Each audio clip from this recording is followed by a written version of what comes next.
I had just finished stacking the last of the firewood when the wail of sirens cut through the stillness of the mountain air. It wasn't the kind of sound you expected out here, not in my quiet cabin tucked deep in the pine-covered hills. My dog Jasper froze, his ears perked toward the gravel road winding down to my property. I stepped onto the porch, shielding my eyes against the late afternoon sun. That's when I saw her, Marjorie Bennett, the self-appointed president of our so-called Mountain Estates HOA. She stood at the edge of my driveway in a bright floral jacket, waving her arms like she was directing traffic. Behind her, 2 police SUVs rolled to a stop, lights flashing. "What's going on?" I called out, my voice calm but tight. She pointed toward my yard with dramatic flair. "Officer, that man is violating community regulations." She lowered her voice, but not enough. "I don't think he even owns this property." I almost laughed. Marjorie, I've lived here for 8 years. One of the officers, a tall man with mirrored sunglasses, approached. "Sir, we got a call about trespassing and property damage." I blinked. "Property damage? This is my yard, my cabin. I built the shed myself." "What damage?" Marjorie stepped forward. "The HOA clearly states that outbuildings must be approved. This thing," she waved toward my new cedar shed, "was not." The officer's expression was unreadable. "Sir, do you have proof of ownership?" I sighed, motioning toward the cabin. "Deeds inside. But you might want to hear the whole story before we waste more of your time. This wasn't just about a shed. This was about weeks of strange notes slipped under my door, HOA warnings for things like leaving my porch light on past 10 p.m., and Marjorie showing up uninvited to inspect my gutters. I'd been ignoring her, thinking she'd eventually find someone else to bother. I was wrong. Jasper barked sharply, and I noticed the way Marjorie flinched. But there was something else. Her eyes darted toward the shed for a split second, and there was a flicker of something like panic. The officer turned to me. "Let's see that deed." As I led him toward the cabin, I couldn't shake the feeling that Marjorie's little stunt wasn't about HOA rules at all. And if my hunch was right, she'd just made a mistake big enough to backfire in ways she couldn't imagine. The officer followed me up the porch steps, his boots creaking against the old wood. Inside, I retrieved the deed from the top drawer of my desk. When I handed it to him, he scanned the paper, then nodded.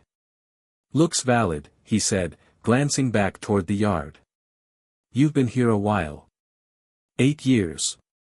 Never had trouble until she started her campaign. Outside, Marjorie stood stiffly by her SUV, arms crossed, watching every move.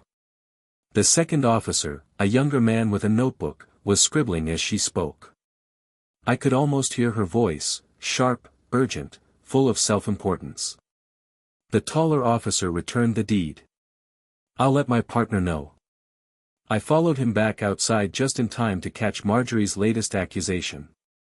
"He's storing hazardous materials in that shed," she declared, pointing with such force that her bracelet slid halfway up her arm. "You have a duty to investigate before something happens to the whole neighborhood." My stomach tightened. This wasn't random. She was deliberately trying to get them inside my shed.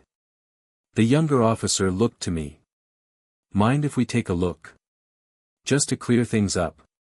I hesitated, not because I had anything dangerous, just garden tools, a few bags of potting soil, and some lumber, but because of the way Marjorie's gaze flickered. It wasn't curiosity, it was fear. "I'll unlock it," I said, fishing the key from my pocket. Jasper padded along at my side as I crossed the yard. When I swung open the shed door, sunlight spilled in across the workbench, the stacked firewood, the neatly hung tools, nothing unusual. The officers stepped in, scanning every corner.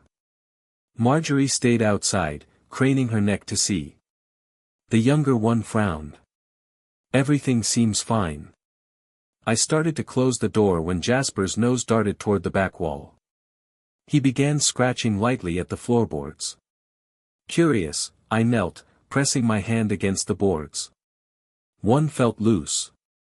The officers exchanged a look. "Sir," the older one said carefully, "mind if we lift that?" I didn't, but Marjorie did. She suddenly stepped forward, her voice high and brittle. "This is harassment. You have no right to." The board came free with a soft groan of wood. Beneath it was a small metal lockbox coated in dust. I stared at it. So did the officers. And Marjorie? She turned pale as winter snow. The younger officer crouched beside the hole, gloved hands brushing the dust from the metal box. "Any idea what this is?" he asked, glancing up at me. I shook my head slowly. "Never seen it before." Marjorie's voice cracked. "That's absurd. It's obviously yours."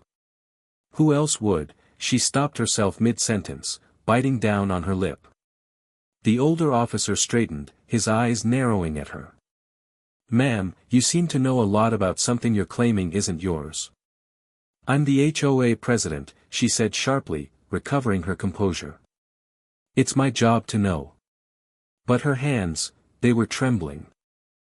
The younger officer carried the lockbox out into the sunlight. It was heavier than it looked, the metal dented in a few places, the latch secured with an old brass padlock. "Got a key?" he asked me. "Nope." Marjorie took a sudden step forward. "You don't need to open that." "It's probably just, ma'am," the older officer cut in. "Please step back." I watched as the younger one pulled a small set of lockpicks from his kit. Within seconds, the padlock clicked open. The lid creaked as he lifted it. Inside, layered between yellowed envelopes and brittle papers, were stacks of cash bound with faded rubber bands, not a fortune, but enough to turn anyone's head. And there was something else, a small leather-bound notebook.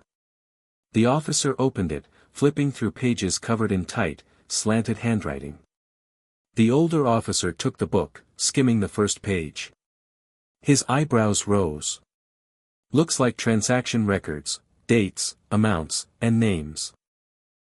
Marjorie was shifting from foot to foot, her gaze darting toward her car. "Interesting," the younger officer murmured. "Some of these dates go back years." I stepped closer. "Officers, I don't know how that got here. My shed's been mine since I built it." Marjorie spoke up quickly.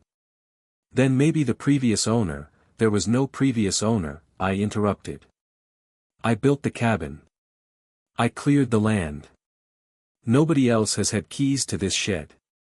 The air between us tightened. Marjorie's lips pressed into a thin line, her face flushed. The older officer shut the lockbox. "We'll need to take this as evidence." His tone was calm, but his eyes were watchful, not on me, but on her. As they loaded the box into their SUV, I caught a flicker of movement. Marjorie had slipped her phone from her pocket, thumbs flying over the screen. She wasn't giving up. She was making her next move. Marjorie's voice carried through the crisp mountain air, loud enough for anyone within 100 yards to hear. "You're making a mistake. He planted that box. This is harassment against a respected HOA president." The younger officer glanced at his partner, clearly unimpressed. "Ma'am, you've made multiple accusations today, and so far, none have checked out." But Marjorie wasn't talking to them anymore. She was talking to whoever was on the other end of her phone. "Yes, I'm at the cabin now," she said sharply. "Bring the board members, all of them, and hurry." She hung up without waiting for a reply. I leaned toward the older officer. "She's calling reinforcements." He gave a short nod, eyes narrowing. "Let's just stay calm." 15 minutes later, the crunch of tires on gravel announced their arrival.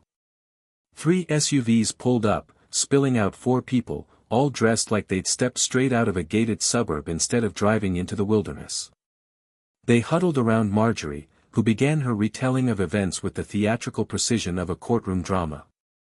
"He's been hostile from day one," she declared, gesturing toward me. Refuses to follow HOA guidelines, builds illegal structures, and now we find evidence of financial crimes. One of the board members, a tall, silver-haired man, stepped forward. Sir, under our bylaws, we have the authority to inspect, not without a warrant, the older officer cut in smoothly. The man bristled. We don't need. Yes, you do, the officer said, his voice leaving no room for argument. The younger officer had been standing off to the side, scrolling through his tablet. Suddenly, he looked up. Boss, you're going to want to see this. He turned the screen toward us. It was a database search, public records, and there, plain as day, was a string of complaints, legal disputes, and even a court ruling against Marjorie for misappropriation of HOA funds. The older officer's gaze hardened. Ma'am, care to explain this? Marjorie's confidence faltered for the first time all afternoon. Those were misunderstandings, she said, but her board members were already looking at her differently. The younger officer stepped closer. Funny thing, some of the names in that little notebook matched the names from your case file. The air went still. Even the breeze through the pines seemed to hold its breath. And in that frozen moment, I realized the truth. She hadn't called the cops on me to protect the neighborhood. She'd done it to protect herself from something buried in that box. And now her own trap was closing. Marjorie's mouth opened, then closed again. Her board members were whispering furiously, each of them casting sideways glances, not at me, but at her. The older officer's expression stayed calm, but there was a sharp edge to his voice. Ma'am, we're going to need you to step over here. She tried to laugh it off. Oh, please. This is ridiculous. He's the one, ma'am, the younger officer interrupted. Your name appears in connection with several of these entries, and the cash denominations in the lockbox match amounts recorded in those transactions. That Oppenheimer's not coincidence. The silver-haired board member stepped forward, his tone icy. Marjorie, did you hide that box in his shed? Her face drained of color. No. Why would I? She stopped, eyes darting toward me. It was the look of someone realizing there was no way out without admitting everything. The older officer continued. The shed floorboards show recent disturbance. That box has dust on top, but not underneath, meaning it was moved here recently. We'll let forensics confirm. He let the words hang. Marjorie's voice cracked. You can't prove, that's what evidence collection is for, the younger officer said, snapping a pair of cuffs from his belt.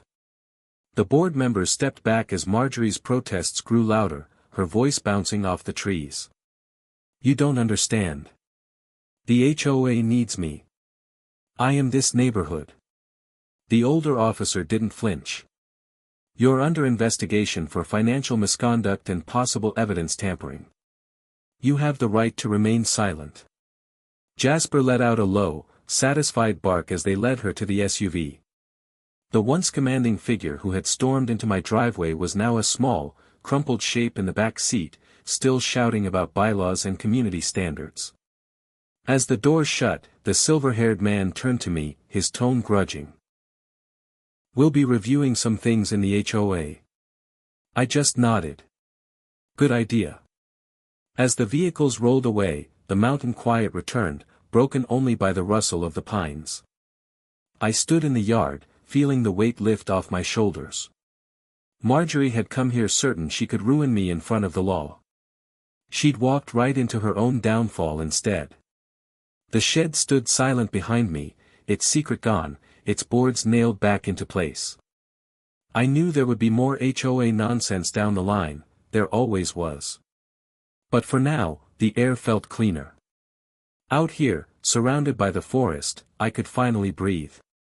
And somewhere down in the valley, Marjorie was learning that when you set a trap for someone else, you'd better be ready to fall into it yourself. And hey, if you're enjoying this story so far, make sure to hit that subscribe button so you don't miss what happens next. Drop a like if you think some Karens really do set themselves up for their own downfall. And tell me in the comments, if you were in my shoes, what would you have done? I'll be reading your answers.